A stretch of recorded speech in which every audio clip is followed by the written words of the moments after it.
Bismillahirrahmanirrahim. Assalamualaikum warahmatullahi wabarakatuh. Alhamdulillah. Allahumma ati nafsi taqwaha wa zakkiha. Anta khairu man zakkaha. Anta waliyuha wa maulaha. Amma ba'du. Alhamdulillah, summa alhamdulillah. Ikhwatul iman, a'azakumullah wa uhibbukum fillah.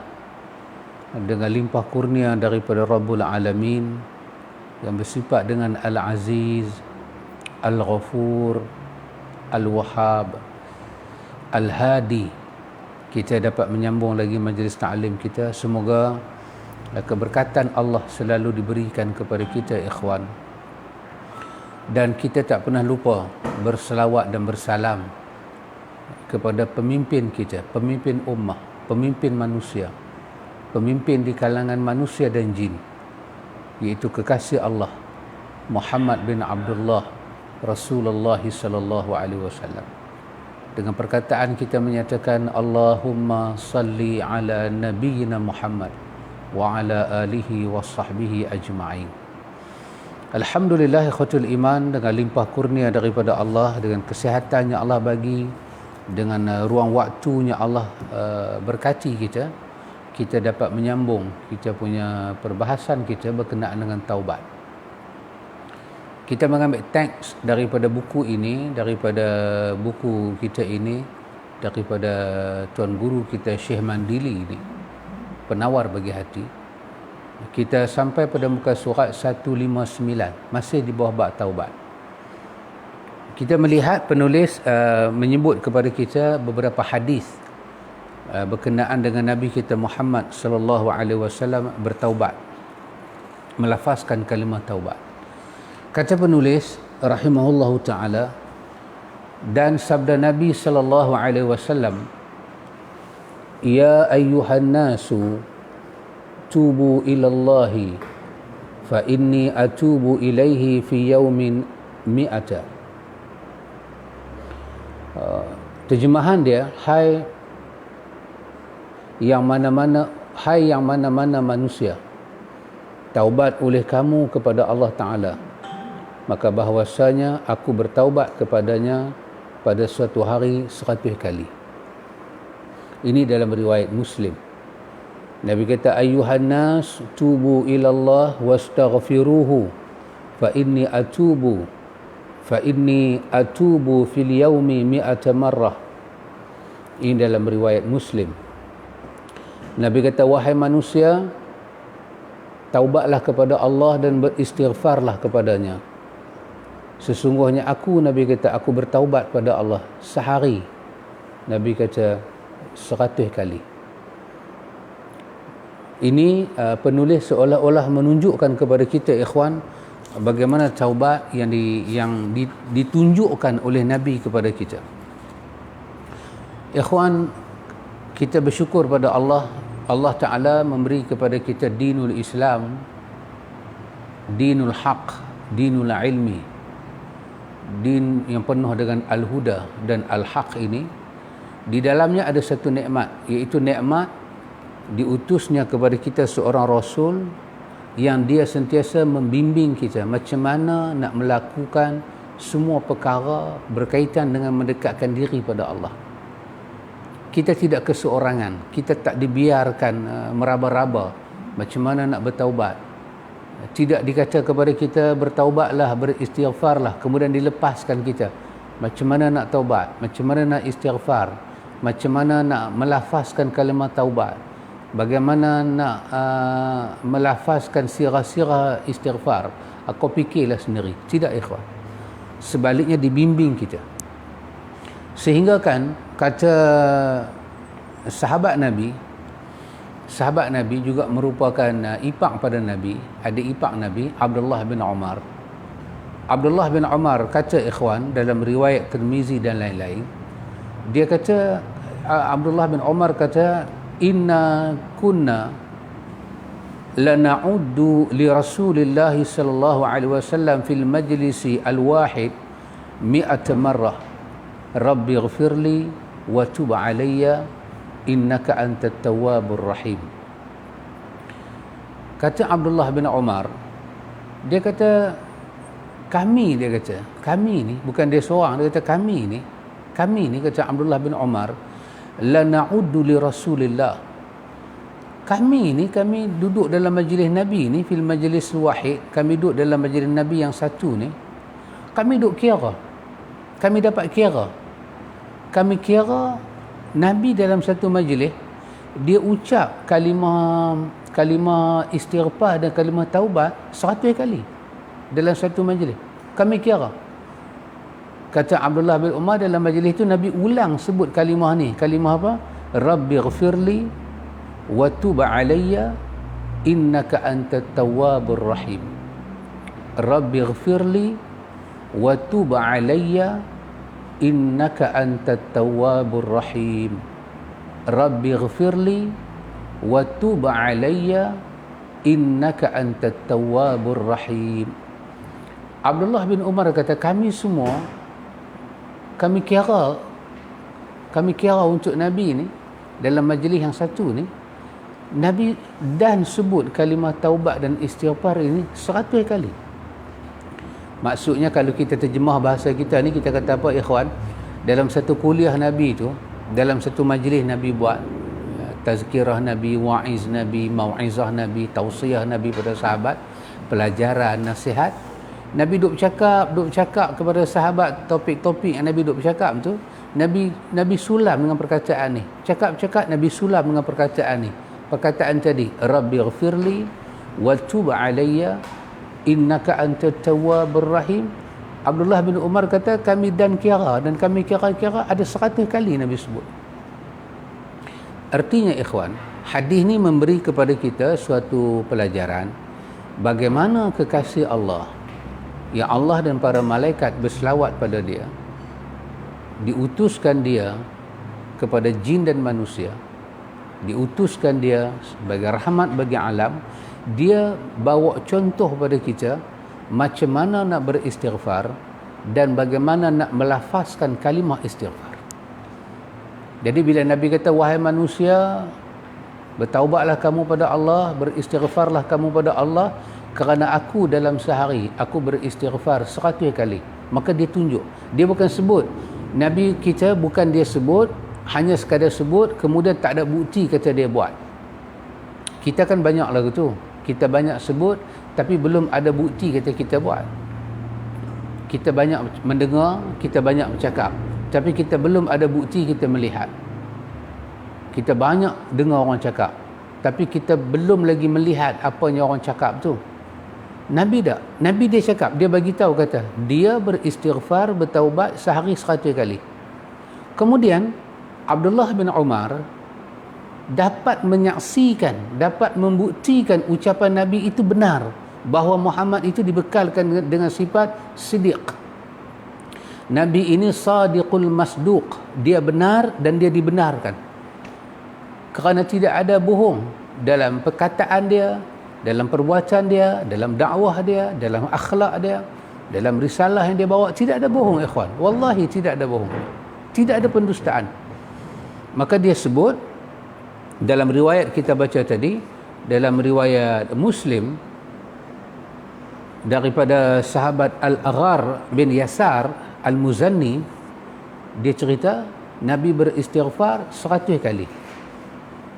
Lepas tu riwayat Abdullah bin Umar pula bagi tahu dalam riwayat Tirmizi dan lain-lain, yang martabat hadis itu juga hadis yang sahih.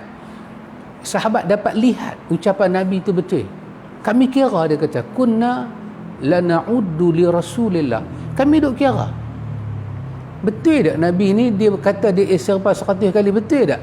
Kebetulan dalam majlis itu Nabi duk ulang kalimah istighfar. Rabbighfirli, ya Allah ampunkan saya, wa tub alayya, ya Allah terimalah taubat saya, ya Allah terimalah taubat saya, ampunlah saya bertaubat ya Allah, wa tub alayya, saya ini bertaubat ya Allah, innaka antat tawwabur rahim, sesungguhnya engkau itu maha penerima taubat dan maha kasih penyayang. Abdullah bin Umar kata, aku kira betul 100. Ya subhanallah ikhwan, inilah nama dia yang Allah sebut dalam Al-Ahzab tadi ni, laqad kana lakum fi rasulillahi uswatun hasanah, bahawa Allah kata sesungguhnya pada Rasulullah itu untuk kamu mempunyai contoh yang cukup baik.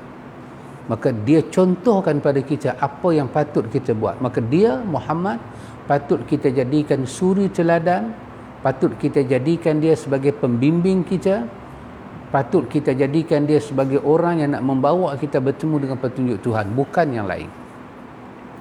Maka penulis ini, penulis rahimahullahu ta'ala ikhwan, dia menjelaskan kepada kita bahawa kenapa kita bertaubat.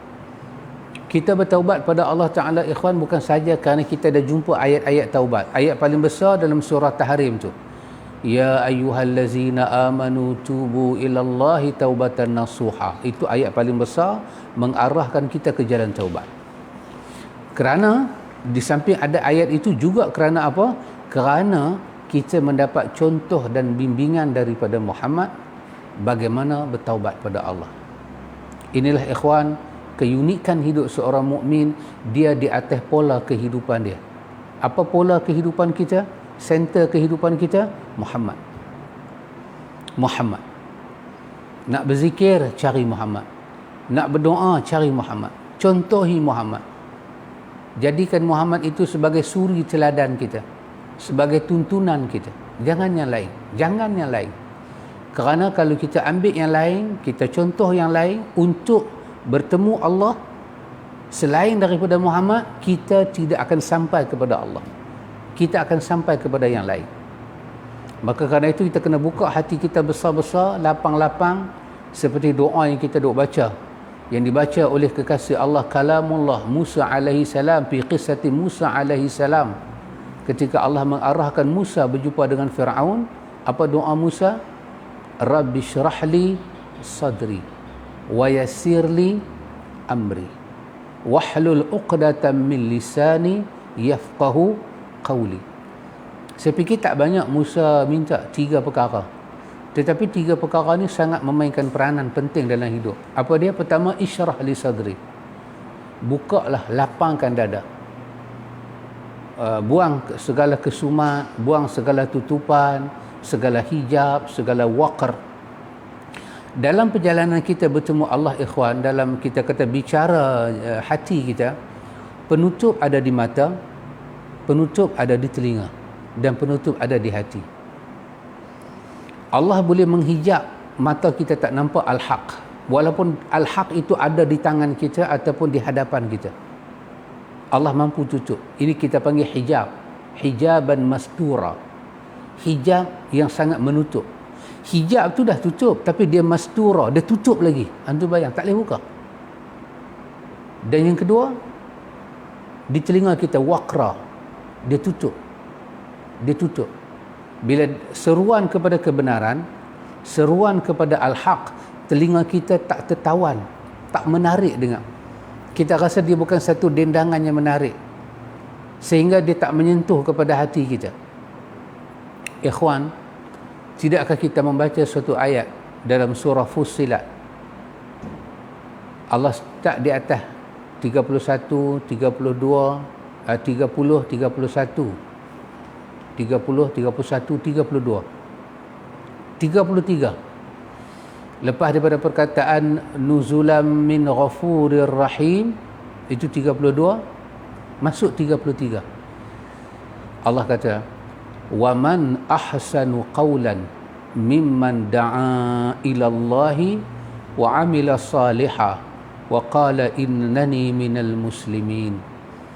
Allah kata, siapakah yang perkataan dia lebih baik? Wa man ahsanu qawlan, siapakah yang lebih baik perkataannya? Mimman da'a ila Allahi, kalau bukan perkataan orang yang menyuruh orang lain kepada Allah. Dalam masa yang sama, si penyeru itu wa amila salihah, dia beramal dengan amal salih, artinya dia ikhlas, dia beramal dengan dakwah dia. Maka soalan timbul ikhwan, apakah yang dikatakan da'a ilallah, seruan kepada Allah? Saya fikir kesemua kita dapat bersetuju bahawa tidak ada perkataan qaulan da'a ilallah, melainkan da'a ilallah, kita mengajak manusia kepada Muhammad kerana Muhammad yang mengajak kita kepada Allah. Ini ada dalam riwayat Muslim, yang hadis kita diulang selalu dalam khutbatul hajah. Jabir kata, Nabi kata, fa inna khairal hadithi kitabullah wa khairal hadi Muhammad. Sebaik-baik kita kalam adalah kalamullah, dan sebaik-baik pertunjuk adalah pertunjuk Muhammad. Kalau kita mengajak manusia untuk kenal Muhammad, mencontohi Muhammad, kita kata kepada manusia Muhammad adalah Nabi dan Rasul kita, kita adalah umat, kita mesti berada sebagai umat di belakang Muhammad. Melangkah Muhammad, melangkah kita. Diam Muhammad, diam kita. Muhammad buat, kita buat. Muhammad stop, kita stop. Muhammad tidak buat, kita tidak buat. Dalam urusan mendekatkan diri pada Allah, taqarrub ilallah, saya fikir kita semua dapat bersetuju, inilah perkataan da'a ilallah, mengajak manusia kepada Allah. Kalau kita tak setuju dengan perkataan ni, tak terbuka hati kita untuk perkataan ini, bermakna pada pendengaran kita, pada hati kita, pada mata kita, ada apa? Ada tutupan. Di hati ni ada hijaban mastura, di telinga ni ada waqra, ada yang menutup. Kalimah kebenaran clear, ayat dia clear, bahasa dia clear, perkataan dia clear, tapi tak masuk, tak menyinggah masuk dalam telinga. Itu ada waqra. Dan nak masuk dalam hati, hati tolak kerana hati berkenan pada yang lain, bermakna ada hijaban mastura. Inilah yang dipohon oleh Musa alaihi salam, Rabbi syrahli sadri, Tuhan luaskanlah, lapangkanlah dadaku. Luas, jangan dada kita sempit. Quran pernah rakam dalam surah Al-An'am, bagaimana sempitnya dada manusia, hidayah tak boleh masuk, Muhammad tak boleh masuk, sunnah tak boleh masuk, tauhid tak boleh masuk. Sempit macam mana? Quran kata ka'annama yas'adu fis samai. Sempit dia macam mana orang yang dipaksa dia duduk di bumi, dipaksa dia naik ke langit. Bila dia naik, oksigen makin kurang, makin kurang, makin tinggi dia naik, pernafasan dia makin terhad. Kita tengok kita naik kapal terbang 14,000 kaki, okey lagi. Kapal terbang tu naik lebih tinggi, telinga kita rasa bengang. Kita naik lebih tinggi tanpa kita ada prepare yang betul, darah keluar.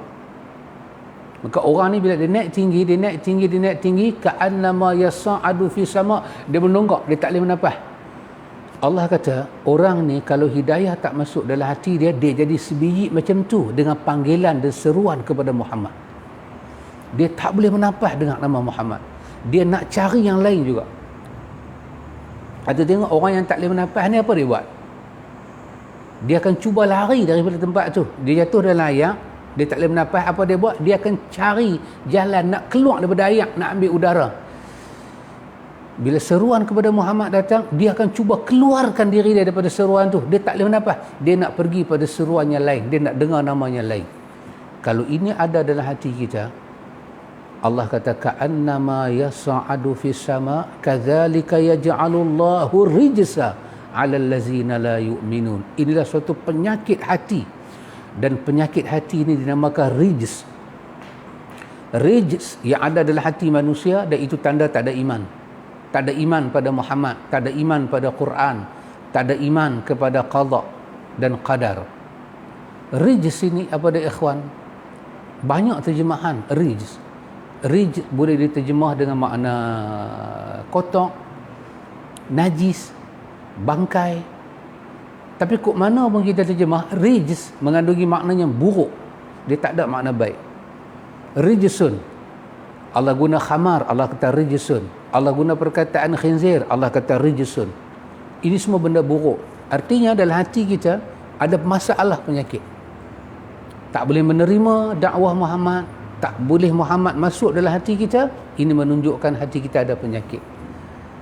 Pasal itu Allah Ta'ala kata faman yuridillahu an yahdiyahu yashrah sadrahu lil Islam. Barang siapa Allah nak melapangkan dada dia, Allah lapangkan dada dia dengan Islam. Ingat kata Imam Barbahari dalam kitab dia Syarh Sunnah, apa dia kata? Bila disebut Islam, artinya sunnah. Bila disebut sunnah, artinya itu adalah Islam.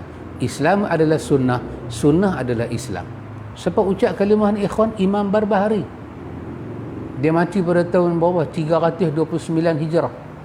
Menulis kitab Syarh Sunnah. Maka siapanya Allah nak lapangkan dada dia, isyrah li sadri. Pasal itu Musa tadi kata, Rabbi isyrah li sadri, Tuhan lapangkan dada saya. Pasal Musa nak menerima wahyu ilahi dan Musa nak menyampaikan dakwah ini kepada orang yang paling bermasalah di zaman Musa alaihi salam. Musa perlu dadanya lapang. Kita perlu dadanya lapang untuk mendengar Quran, mendengar sunnah. Dan lebih-lebih ikhwan, antum bayang orang yang dia telah masuk dalam dunia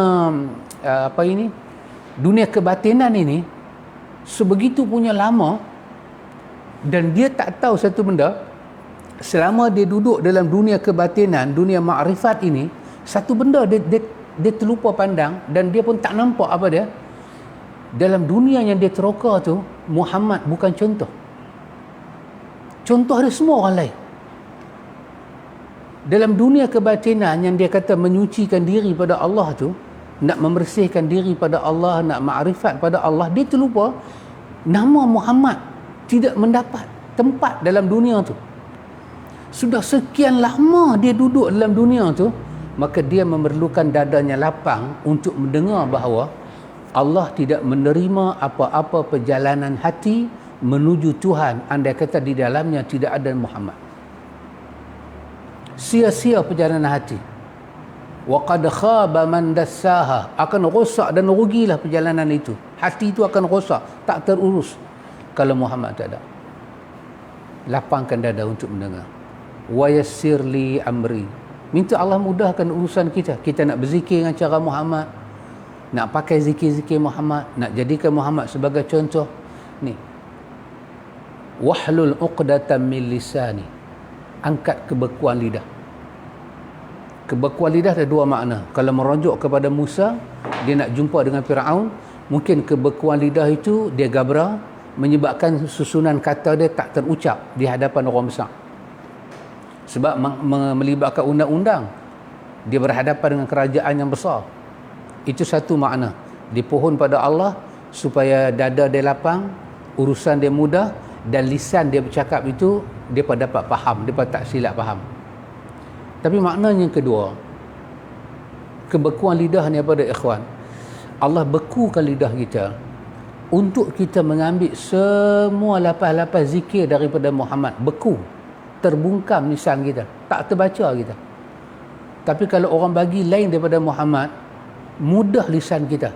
Kebekuan tu macam terongkai. Kita boleh hafal semua benda orang bagi. Kita hafal doa haikal, kita hafal doa pagar untuk lebay, kita hafal doa-doa mujarab, kita boleh hafal macam-macam doa orang bagi tahu pada kita. Tapi bila kita nak hafal apa-apa yang datang daripada Muhammad, berlaku kebekuan. Kebekuan lidah ni tidak akan berlaku melainkan kerana Allah telah menyulitkan lidah kita. Kesulitan itu tidak akan berlaku melainkan penyebab dia kerana Allah telah menyempitkan dada kita. Maka kita perlu isyrah li sadr. Allah lapangkan dada kita. Bila kita mengaji bab taubat ikhwan, ini adalah nur. Antum tengok daripada awal kita habaq taubat itu ada apa? Dalam surah Tahrim ayat 8, Allah bagi pada orang yang taubat di hari kiamat apa dia? Nur. Rabbana atmim lana nurana, Tuhan sempurnakanlah pada kami cahaya. Orang munafik tak dapat cahaya akhirat, dia dalam kegelapan. Allah bagi nur. Bila kita mula masuk belajar tentang taubat dan kita melihat kepada Muhammad, kita seolah-olah mendapat nur, cahaya, torch. Tempat gelap tiba-tiba datang sinar, kita nampak semua. Kita nampak macam mana nak buat, berapa jumlah nak buat, masa bila nak buat, macam mana nak buat, dengan nawaitu apa kita kena buat. Semuanya Muhammad bimbing. Itu adalah nurul hidayah, nurul ilmi, itu adalah cahaya bimbingan ilmu daripada Allah sampai pada kita, menyebabkan kita tak mau pilih yang lain, kita nak Muhammad.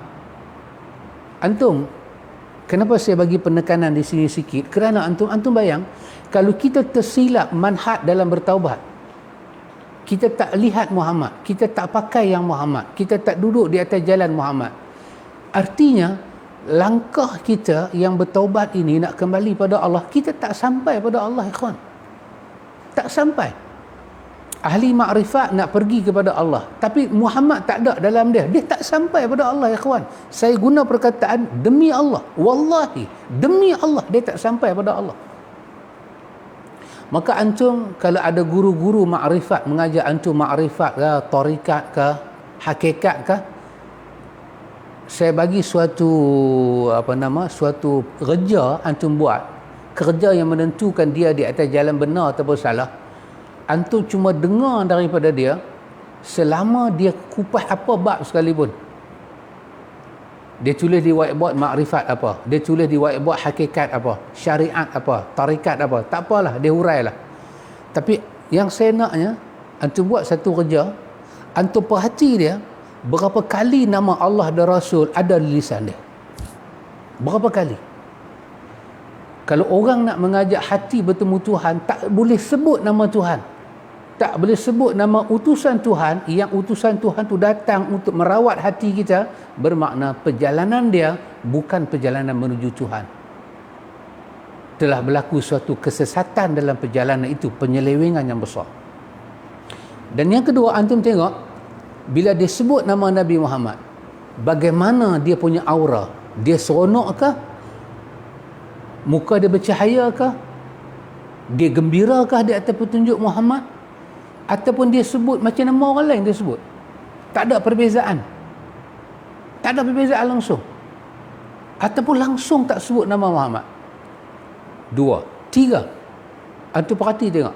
Selama dia sebut nama Nabi Muhammad, dapat tak kisah-kisah yang dia bawa tentang Muhammad itu, dia tapih daripada pembohongan dan penyelewengan.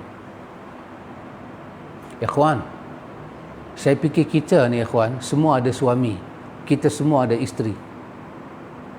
Kita ambil kita, kita ambil bini kita. Orang datang kepada bini kita, orang bagi tahu, laki hang macam ni, laki hang macam ni, laki hang macam ni. Bini kita dengar orang cerita pasal laki dia kat dia, muka dia jadi macam mana?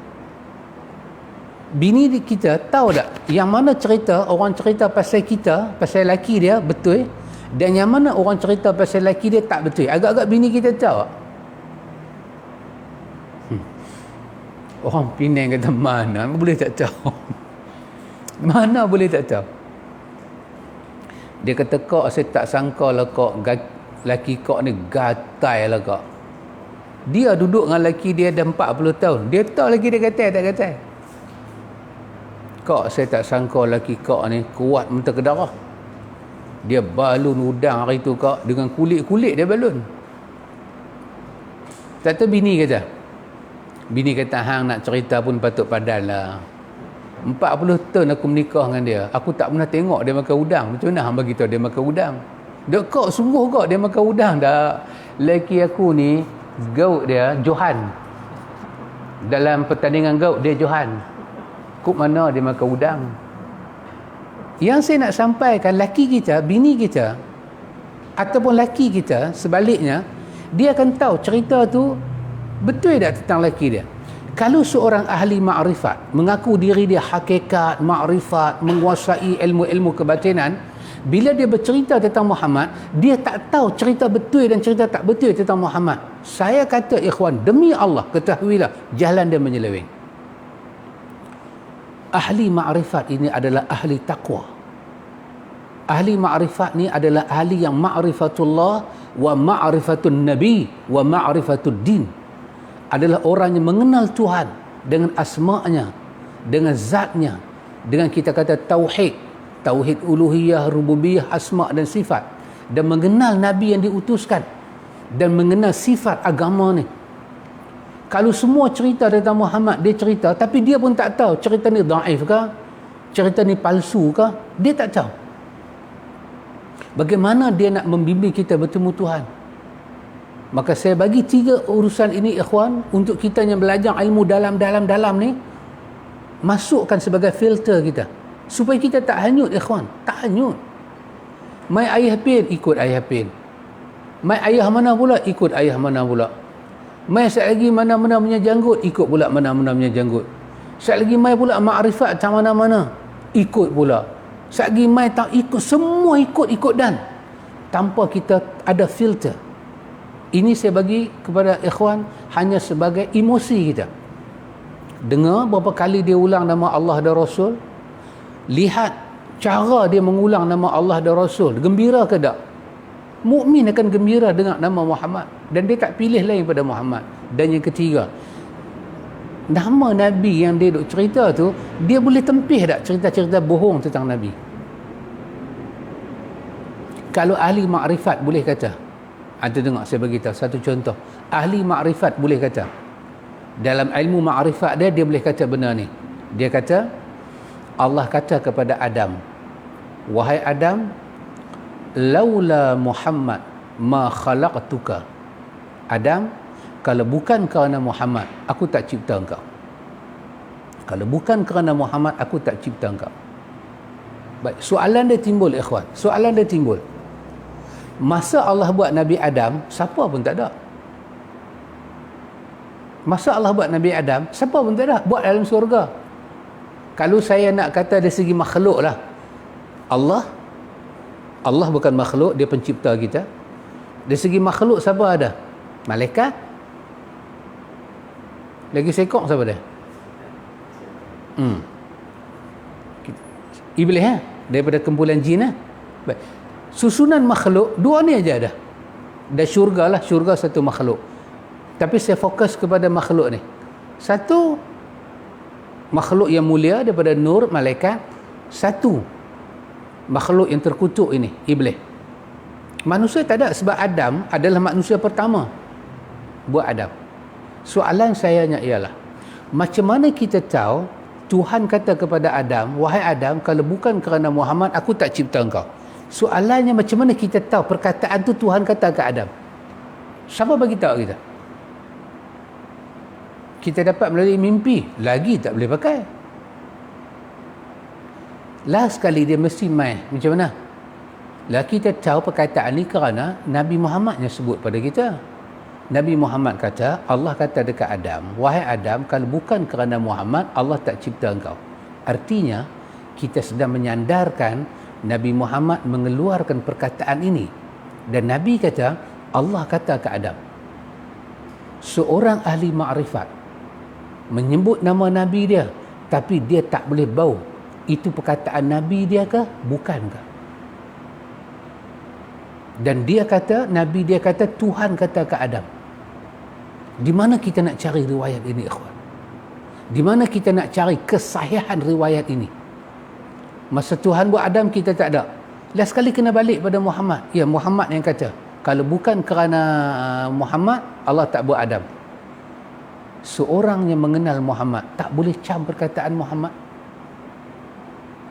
Di mana Muhammad pernah sebut kalimah ni? Bagaimana ahli makrifat boleh ungkap kalimah ni, tapi dia tak tahu lafaz ini bukan lafaz Muhammad. Muhammad tak akan ucap perkataan ini. Kerana Quran menggambarkan Allah jadikan Adam itu dengan penuh kemuliaan. Wa idh qala rabbuka lil malaikati inni ja'ilun fil ardi khalifah. Dan Allah guna perkataan apa dalam Quran ikhwan? Usjudu li Adam. Quran kata fasajadu illa iblisa. Allah kata semua sujud kepada Adam. Allah arah sujud. Begitulah penghormatan diberi pada Adam. Tiba-tiba Tuhan kata pada Adam, kalau bukan kerana Muhammad, aku tak buat hang. Allah buat Adam dengan penuh kemuliaan sampai semua sujud pada dia. Kita boleh kata Adam tak ada apa? Dan kita kata Muhammad yang kata Adam tak ada apa? Ini menunjukkan ahli makrifat itu sangat bodoh dan tak kenal Nabi dia. Benar-benar dia di atas jalan syaitan ikhwan. Kalau itulah tarikatnya antum masuk, kalau itulah guru antum, kalau itulah orang yang antum kata mursyid, saya kata wallahi, tinggalkan orang ini. kerana perjalanan dia tidak akan membawa antum kepada Rabbul Alamin. Yang boleh bawa kita kepada Tuhan adalah Muhammad. Kerana itu ikhwan, sampai bab taubat pun kita belajar nak tengok Muhammad, bagaimana bimbingan Muhammad. Maka ahli ma'rifat, dia akan sebut nama Allah dan Rasul berulang-ulang di lisan dia. Ahli ma'rifat, bila dia sebut nama Allah dan Rasul, gembira dia. Dalam hadis Abdullah bin Mas'ud, naddarallahu imra'atan, Allah Ta'ala akan sinarkan, Allah Ta'ala akan bagi kegembiraan wajah yang ceria pada orang yang suka mendengar hadis aku. Dan ahli ma'rifat, bila dia sebut nama Nabi dia kenal. Kata ulama hadis ni ahli ma'rifat dengan sunnah. Apa dia orang kata? Rihul kadhib. Dia dengar satu hadis, dia kata rihul kadhib, hadis ni bau pembohong.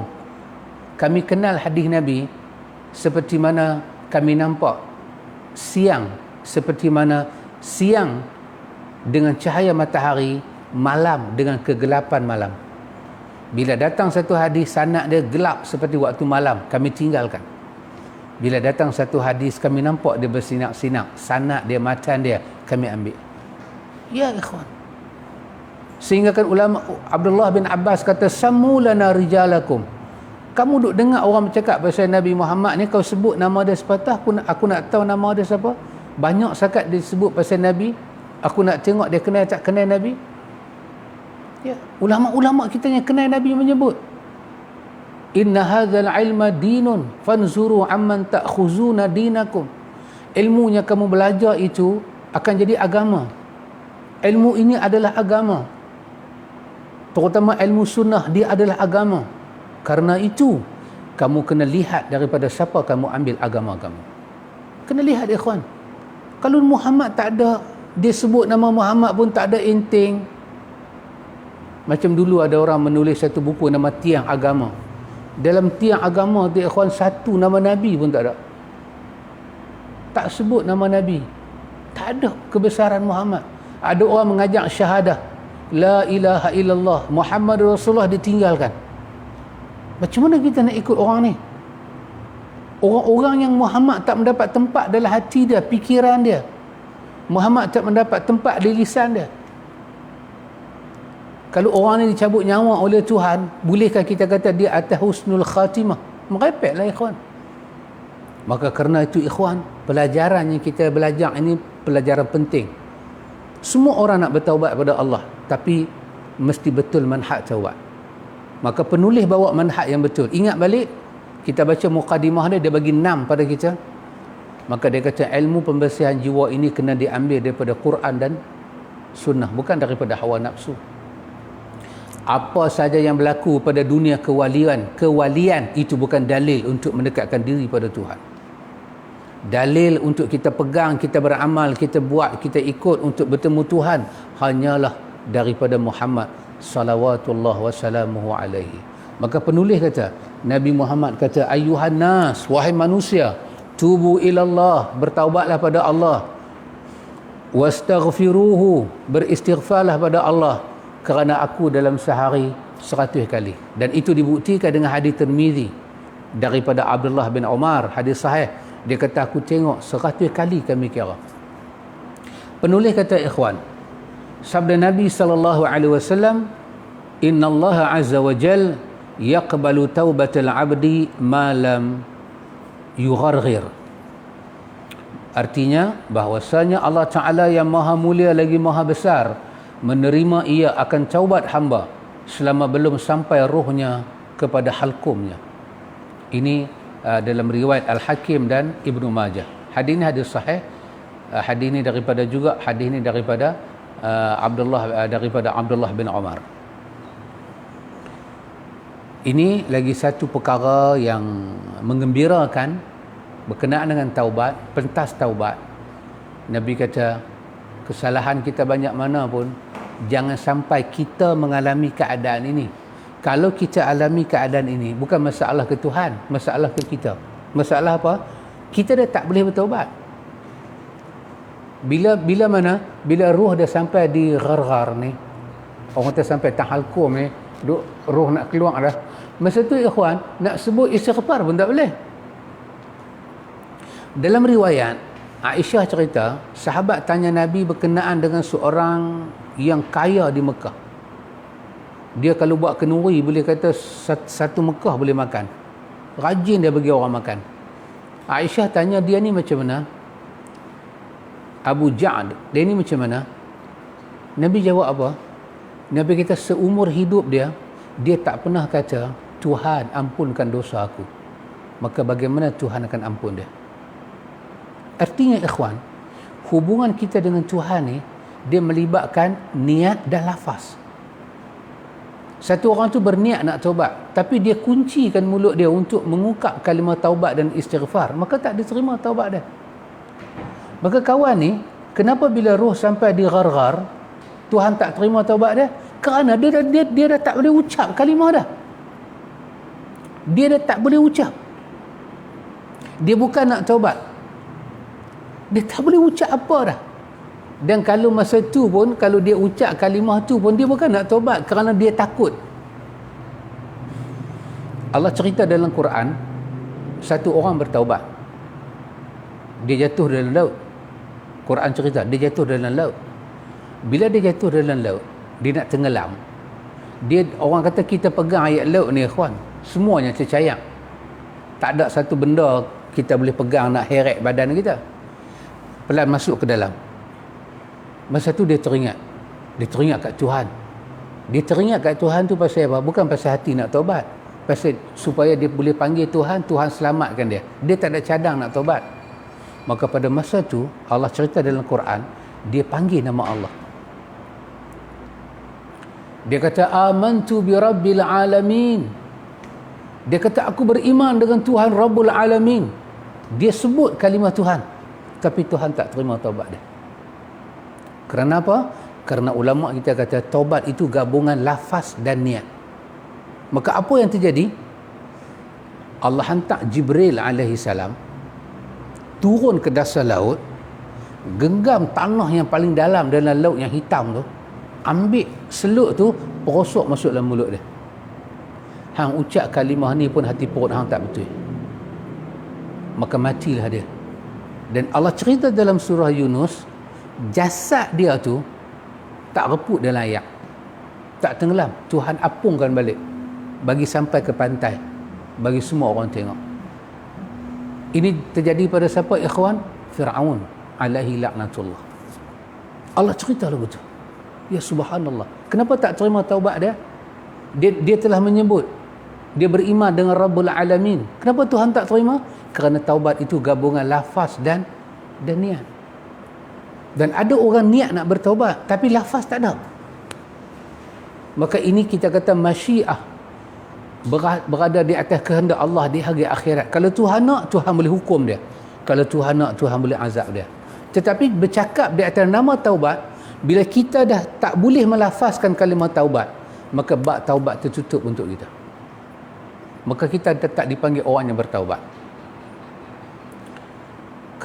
Kerana itu ikhwan, lafaz taubat kena betul, niat bertaubat kena betul.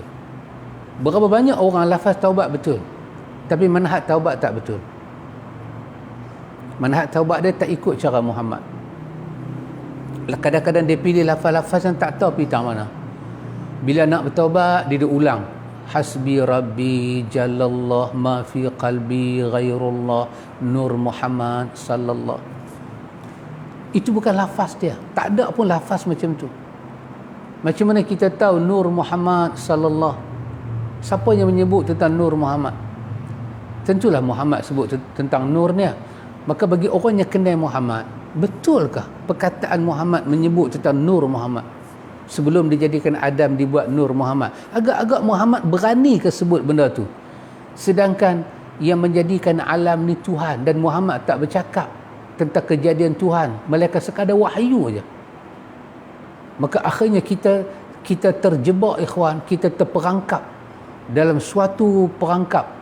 Kita panggil suatu, apa kita panggil, wilayah yang memerangkap kita itu, gua yang memerangkap pemikiran kita itu, sehingga kita tak nampak Muhammad, kekasih Allah Ta'ala itu macam mana kita tak nampak. Maka hadis ni bagi tahu pada kita, jangan sampai bila roh sampai di sini, lafaz istighfar dah hilang. Dan kalau roh sampai sini, kita ada nawaitu nak bertaubat pun, macam Quran kata, bila kawan tu nak mati, dia kata apa? Dia kata, inni tubtul an, lah ni aku bertaubat.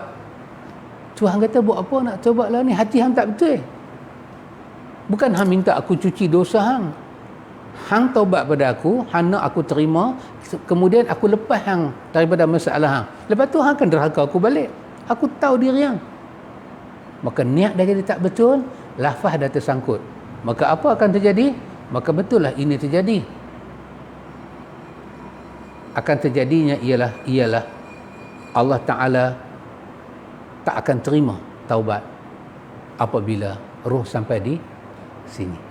Tak boleh kau nak pastikan jujur dia. Dan lafaz pun akan jadi kalut dah. Dia sebut istighfar, dia pun dah tak nampak kalimat istighfar. Maka itulah masa yang menyebabkan taubat hilang makna. Penulis kita sambung lagi. Penulis kata, dan sabda Nabi sallallahu alaihi wasallam, man taba qabla an tatlu'a asy-syamsu min maghribiha taballahu alaihi. Nabi bersabda, barang siapa taubat ia sebelum naik matahari daripada tempat lenyapnya, nescaya menerima Allah Ta'ala akan taubatnya. Ini dalam riwayat Muslim, hadis daripada Abu Hurairah. Betul ikhwan. Lagi satu, bila matahari sekarang keluar daripada mana? Timur, jatuh ke barat. Maka dia akan keluar daripada barat, jatuh ke timur. Kenapa masa tu taubat tak diterima? Ikhwan fikirlah ikhwan. Dia bukan masalah taubat tak diterima. Dia masalah kondisi orang bertaubat tu, dia tak boleh taubat. Antum bayang, sesuatu yang mengerikan jadi depan kita, kita akan leka dengan suasana tu. Fikiran kita nak sebut nama Tuhan pun tak akan dapat. Tak akan dapat, ikhwan. Jadi masa tu tak akan ada siapa nak bertaubat pada Tuhan. Matahari naik daripada timur ke barat, dia akan datang daripada barat. Dan matahari itu datang dengan perintah Allah. Dan matahari makhluk yang Allah Ta'ala buat, dia bergerak dengan perintah Allah. Allah kata naik ke barat. Matahari naik ke timur, jatuh ke barat ni pun kita duk tengok, terpegun. Color dia berwarna-warna. Satu hari dia naik daripada barat. Dunia akan mengalami sedikit masalah. Oh, aku terkejut tengok. Terkejut tengok tu samalah dengan hadis kedua tadi. Macam mana nyawa naik ke sini. Manusia mai kepada Allah bukan kerana nak bertaubat, kerana takut. Takut dunia nak jadi apa? Oh, jom kita taubat.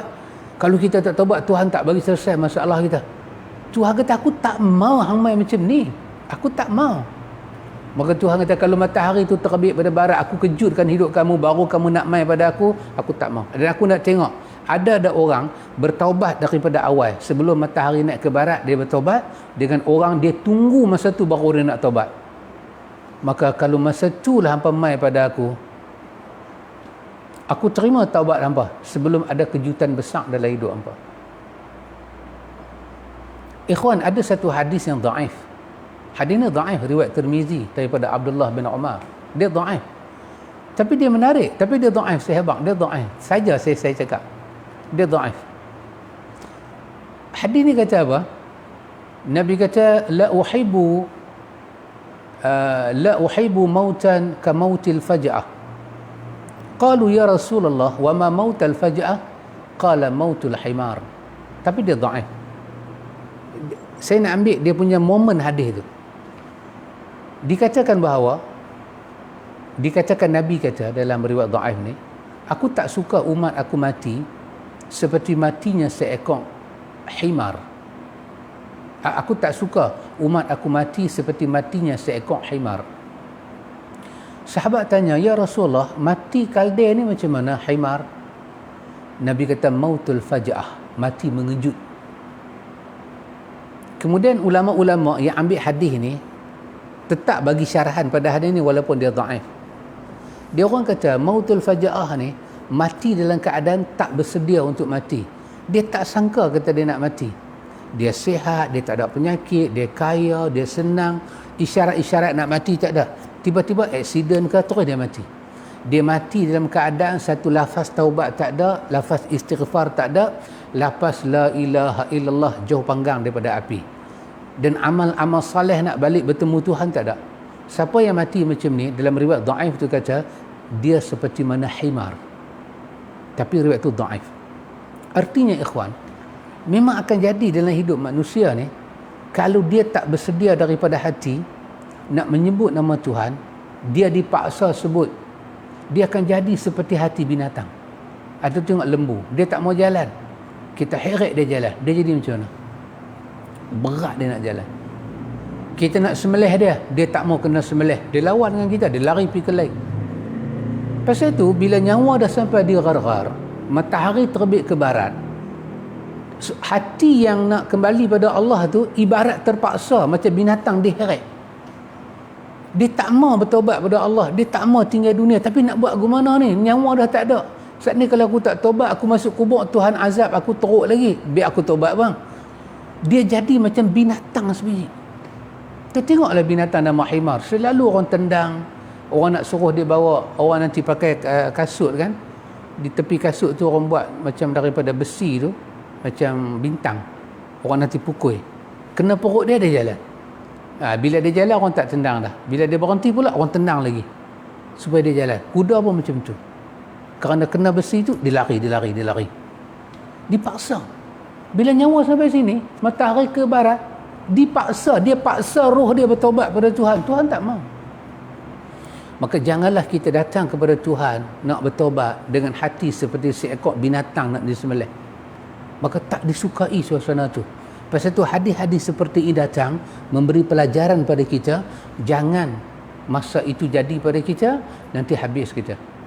Pasal tu Allah daripada awal katakan, mereka ada hati tapi tak boleh faham, ada mata tak boleh melihat, ada telinga tak boleh dengar. Last sekali sambungan ayat tu Tuhan kata apa? Ulaika kal an'am, mereka seperti binatang ternak, binatang yang boleh disembelih. Balhum adal, binatang ternak nak kata sesat tak boleh, pasal dia binatang, dia tak ada rasul datang pada dia, dia tidak ada tuntutan beriman pada Allah.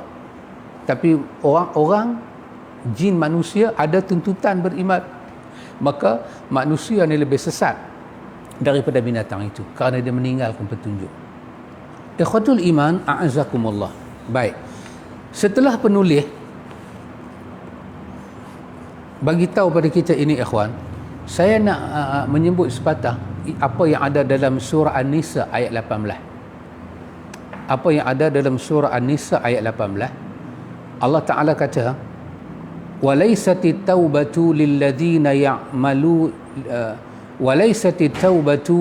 لِلَّذِينَ يَعْمَلُونَ السَّيِّئَاتِ حَتَّى إِذَا حَضَرَ أَحَدَهُمُ الْمَوْتِ قَالَ إِنِّي تُبْتُ الْآنَ وَلَلَّذِينَ يَمُوتُونَ وَهُمْ كُفَّارٌ أُولَئِكَ أَعْتَدْنَا لَهُمْ عَذَابًا أَلِيمًا.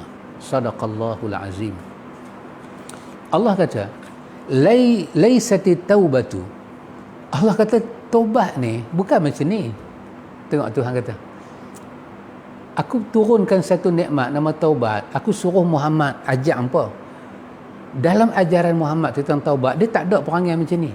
Laisatit taubatu, bukan taubat ni, lillazina ya'maluna sayyi'at, iaitu bagi orang yang melakukan kejahatan. Dia buat kejahatan, dia rancang buat jahat, dia susun program jahat, niat nak buat jahat, tak ada niat nak taubat. Hatta iza hadara ahadahumul maut, tengah-tengah dia buat jahat tu, mati datang. Dia tak ada niat nak kembali pada Allah, tak ada niat. Antum boleh bayang kalau ada orang dia hanya fikir buat jahat, tak ada fikir buat baik. Antum bayanglah dia guna. Ini orang sembahyang 5 waktu, siang malam, pagi petang pergi masjid, kadang-kadang terbuat silap. Itu dapat kita faham, dia bukan nak buat silap. Tapi hidup ni seperti ombak memukul pantai. Sekali datang apa dia kata? Macam mana? Ombak pukul pantai, macam mana? Berubah. Ombak pukul pantai, Macam tu lah, ambil faham lah. Sekali ombak boom bagi pantai, pantai berubah. Sekali ombak memukul pantai, sekali pantai berubah. Yalah, tak ada niat pun nak buat jahat, nak pergi sembahyang, pergi elok. Kadang-kadang ujian datang, tergolek dah. Tapi ini orang lain, dia memang rancang buat jahat. Dia rancang buat jahat, Allah rancang mencaleng, Allah bagi mati mai kat dia. Masa mati mai kat dia, dia kata apa? Qala inni tubtul an. Dia kata, Tuhan, aku bertaubat. Dia bukan nak taubat. Dia macam nak menipu Tuhan. Buat berlakon macam nak taubat, satgi Tuhan selesaikan masalah dia, sambung balik program dia. Macam orang kan, ikhwan, dia nak minta pada orang, dia takut orang tak bagi, dia dukung anak kecil mai. Cakap dah dia, dia buat salah, dia tahu kalau dia pergi jumpa kawan tu dia sidai dah, dengan sidai dengan hari yang cukup dia terkena. Tapi dia nak elak daripada dia kena sidai, dia dukung baby, dia pergi minta maaf pada kawan tu. Agak-agak kita boleh nak sidai dah, kan teknik dia buat lagu tu. Maka dia ambil taubat tu macam satu baby, dia dukung supaya Tuhan tak boleh menyakiti dia. Allah kata, macam ni bukan taubat. Allah kata, macam ni bukan taubat. Walallazina yamutuna wahum kufar. Dan bukan juga taubat kepada orang yang hidup dengan kufur sampai mati dengan kufur. Bila dia nak mati, baru dia nak kata nak taubat. Tapi dalam hati dia, kufur dia tak mau lepas. Allah kata, ulaika a'tadna lahum azaban alima. Allah kata, bagi mereka ni tak ada benda lain melainkan kami akan sedia azabnya sangat pedih. Ya, begitulah ikhwan. Kerana tu Nabi sebut, bila roh sampai di gharar, kenapa Tuhan tolak taubat? Matahari terbit ke sebelah barat, kenapa Tuhan tolak taubat? Kerana, kenapa ikhwan? Kerana ini. Kerana tajuk yang kita nak masuk ni. Dua hadis tadi kita baca menggerunkan Allah tak terima taubat lagu tu, Allah tak terima taubat lagu tu. Kenapa? Kerana tajuk ni. Kerana penulis nak bagi tahu apa erti taubat. Apa erti taubat? Dah pukul berapa? Okey. Apa erti taubat? Jadi bila kita belajar apa erti taubat, baru kita boleh pasang apa. Kenapa suasana tadi Tuhan tak suka? Kenapa kita kena jadikan Nabi Muhammad itu sebagai tuntunan kita? Kita kena benarkan hidayah Nabi masuk dalam hati kita, ikhwan. Kita kena benar hidayah itu mendidik jiwa kita. Kita kena pergi pada hidayah. Kita kena pergi. Seperti kata Imam Malik kan, ilmu itu kamu mendatangi dia, bukan dia mendatangi kamu. Kan kadang ada orang nak panggil Imam Malik untuk apa? Untuk tanya soalan. Apa Imam Malik kata? Ilmu kamu yang datang pada dia, bukan dia datang pada kamu. Ilmu kamu pergi pada dia. So kalau kita nak hidayah Tuhan sampai pada kita, kita kena pergi pada hidayah Tuhan. Kita yang kena start belajar tentang Nabi kita. Bila kita belajar tentang Nabi kita, kita tahu keagungan dia, kita tahu martabat dia di sisi Allah, kita tahu nilai ajaran dia. Dan hati kita ni ikhwan, bila sebut nama dia, kita seronok amat-amat, dan kita tak mau jalan yang lain. Dan bila kita sebut tentang Nabi Muhammad, hati kita ni boleh kenal Nabi Muhammad, kenal ini cerita benar, ini cerita tak benar. Ini semua proses ilmu ikhwan, talaqi. Kita kena ada manhaj talaqi, sistem belajar yang betul. Kita belajar dengan hadis-hadis Bukhari, kita belajar dengan hadis-hadis Muslim, kita belajar dengan sirah yang sahihah, sirah nabawiyah mutahharah yang sahihah. Kita belajar pada riwayat-riwayat yang sahih. So daripada situ kita dapat tahu. Daripada situ kita dapat tahu bagaimana kedudukan Nabi kita Muhammad. Bila kita tak tahu, kita akan sebut ikut suka, ikut sedap hati. Itu nama dia talbis iblis. Kita rasa riwayat tu sedap, tapi kita tak tahu riwayat tu bercanggah dengan sifat Muhammad. Muhammad kata, sebelum Allah buat alam, Allah buat aku dulu dalam bentuk nur. Muhammad kata, kalau bukan kerana aku, Allah tak buat Adam. Kita duk ucap kalimah-kalimah yang kita kata kita sayang Nabi, tapi kalimah tu menunjukkan kita tak kenal Nabi. Muhammad tak sebut kalimah ni. Dari segi sanak dia, dari segi lafaz dia, semuanya ada masalah. Semuanya ada masalah. Kadang-kadang dalam ilmu ni ikhwan, hadis tu sahih pun masih lagi kita kena belajar. Hadis ni sahih betul, tapi apa makna lafaz hadis ni pun masih ulama bagi penjelasan. Itu hadis dah sahih dah, tambahkan pula hadis tak sahih. Tambah pula hadis tak sahih. Hadis tak sahih, apa manfaat yang kita nak pergi ambil? Lebih pula tak sahih itu pula mendekati palsu. Ya Allah, mendekati palsu. Lebih-lebih ada ancaman dalam hadis mutawatir, siapa bohong pada aku dengan sengaja, satu tempat duduk dalam neraka. Berbohong pada aku tak sama dengan berbohong seorang daripada kamu. Bohong pada aku dengan sengaja, silalah ambil tempat duduk dia dalam neraka. Kerana itu ikhwan, hatta bab taubat ni nampak simple, betul, sangat senang. Taubat untuk umat Muhammad ni, kata Imam Ibn Hajar dalam Fathul Bari, sangat mudah berbanding taubat umat dulu. Cuma yang kita kena belajar, bagaimana Nabi ajak kita. Itu saja ikhwan, manhaj dia kena betul. Jangan manhaj kita salah, manhaj kita betul, kita duduk atas jalan yang betul. Maka kerana itu kita jadikan buku ini sebagai kita punya teks kita.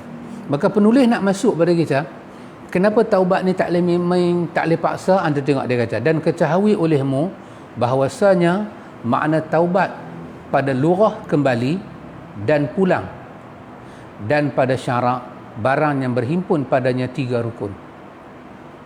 Anda tengok di sini dia bagi tahu pada kita, taubat dari segi bahasa lurah bermakna apa dia? Kembali atau pulang. Ataupun dalam bahasa Arab kita kata ar-ruju', ar-ruju' minaz zambi. Taubat dari segi bahasa bermakna ar-ruju'. Depa tu cerai. Laki dia cerai, dia talak 1. Adalah masa edah kan. Dalam tempoh edah tu boleh buat apa? Rujuk'. Apa makna rujuk'? Kembali. Seolah laki kata, Allah aku tersilap lah, aku cerai hang. Kita rujuk' balik pula dah. Rujuk' bermakna isteri, suami kena buat sesuatu tindakan dia datang kepada isteri dia. Dia pergi peluk bini dia ke, dia pergi melawak dengan bini dia balik, dan itu bini dia iktiraf sebagai apa? Sebagai perbuatan kembali. Maka selesai, jadi rujuk'. Maka rujuk' bermakna kembali. Maka taubat dia ambil pada perkataan kosong dia, taba yatubu taubatan, bermakna ar-ruju', kembali pada Allah. Baik, kembali pada Allah. Antum bayang kalau suami kembali pada isteri dengan rujuk', kenapa dia kena kembali pada isteri dia? Tentu bukan saja-saja pasal tadi dia melafazkan kalimah memisahkan. Bila ada pemisahan baru ada kembali. Maka hamba ni, apa yang dia buat sampai dia dikatakan terpisah dengan Tuhan dan sekarang dikatakan kembali? Maka ar-ruju', dia rujuk kepada Allah. Ar-ruju', dia kembali pada Allah, minaz zambi, daripada dosa. Dia tinggalkan dosa, dia kembali pada Allah. Dia terpisah dengan Allah kerana dosa. Terpisah. Ada siapa menyanyi satu lagu? Tuhan tolong, jangan pisahkan kami berdua. Tuhan tolonglah, aku cinta dia. Yusniza. Oh, saya lupa. Dia kan 2 orang lelaki perempuan. Tuhan tolonglah, jangan pisahkan kami berdua. Tuhan tolonglah, aku cinta dia. Tak mau pisah. Bila ada pemisahan, orang ni, laki tak pernah cerai bini, tiba-tiba kita pergi kata, selamat rujuk Cikgu Syahri. Marahlah Cikgu Syahri. Dia kata, tengok Rashid, bilanya aku cerai bini aku. Bila tak cerai mana ada rujuk. Maknanya tak berpisah. Bila satu hamba Allah, dia sentiasa dengan Tuhan, atas jalan Nabi, atas sunnah Nabi, maka tak adalah istilah dia rujuk pada Allah. Dia rujuk pada Allah istilah lain. Dia sentiasa murajaah, jadikan Allah panduan dia. Tapi ini taba dengan makna yatubu taubatan wa mataba, dengan makna kata anaba, kembali pada Allah, wa raja'a anil maksiyati ila ta'ah, dia kembali kepada Allah, mentaati Allah setelah sekian lama dia derhaka pada Allah. Itu dari segi bahasa. Taubat bermakna rujuk, tinggal dosa, datang pada Allah. Karena tu ikhwan, tak cukup setakat tu, dia datang istilah. Bolehkah satu orang saja-saja kembali pada Allah? Nak suruh dia kembali, laki pergi rujuk ke bini, laki boleh cerai bini, agak-agak bini buat apa kat dia kan? Saya fikir laki ni paling penyabak apa? Pasal tu talak tangan laki. Memanglah hak kamjat ni ada di mana-mana, bukan saya kata tak ada. Hak buat perangai ni ada. Tapi hikmah dia, Tuhan bebankan laki dengan talak ni pasal dia lebih penyabar. Tapi mai satu peringkat too much. Macam saya pernah dengar satu kes, sebelum kes saya dibaca dalam mahkamah syariah, saya ditangkap kerana tak ada tauliah. Kes awal saya tu, hakim kata, kenapa awak cerai isteri awak di luar mahkamah? Dia kata, saya tak boleh tahan lah. Cakap tu je dia kata, hakim pun tak tanya banyak. Dia boleh kata, saya tak tahan dah. Maksud dia apa, ikhwan? Kesabaran dia nak pikui talak tu dah tak boleh tahan dah. Dengan memek muka, dengan perkataan, dengan akhirnya dia lepas. Maka baru dia kembali. Ya ikhwan, satu orang nak kembali pada Allah Ta'ala ni senang ke dia nak lepas maksiat? Nanti ikhwan, kita ada bab kenapa manusia, kita ada bab di belakang ni, kenapa manusia susah nak tinggal dosa. Kerana dosa ni sangat miracle ikhwan. Ada satu unik dosa ni, siapa kena kei ni dia susah nak tinggal. Maka penulis kata ada 3 rukun di bawah ni. Rukun ini mengesahkan taubat kita. Inilah kalau kita ada 1, 2, 3, itulah dikatakan kita ada taubat yang ikhlas. Kita akan dapat lafaz taubat, kita akan dapat lafaz istighfar, dan dia add pa dengan hati kita. Nak bagi dia add pa, itulah ikhwan kita nak lihat di sini. Sekarang kita tahu taubat dari segi bahasa apa dia? Kembali. Kembali itu maksud dia apa? Kita kembali meninggalkan maksiat, datang kepada Allah untuk melakukan ketaatan. Itu makna dia taubat dengan makna rujuk. Kemudian apakah 3 syarat di bawah tu? 3 syarat inilah menentukan kelengkapan taubat kita. Insya-Allah ikhwan, pada masa yang akan datang kita akan sambung lagi. Insya-Allah pada hari Senin kita akan sambung lagi kita punya perbicaraan ini. Ikhwan, kalau saya tengah ambil masanya lebih, maafkan saya. Dan itulah sifat orang tua-tua, kerana saya pun tak bawa jam hari ini, maka saya pun terlajak sikit. Kata orang tua-tua, biarlah terlajak kereta, tak apa, boleh ghostan, jangan terlajak perahu. Kan? Perahu tak boleh ghostan, sakit bau dayung ni. Dan semoga Allah merahmati kita dunia dan akhirat. Assalamualaikum warahmatullahi wabarakatuh. Subhanakallah.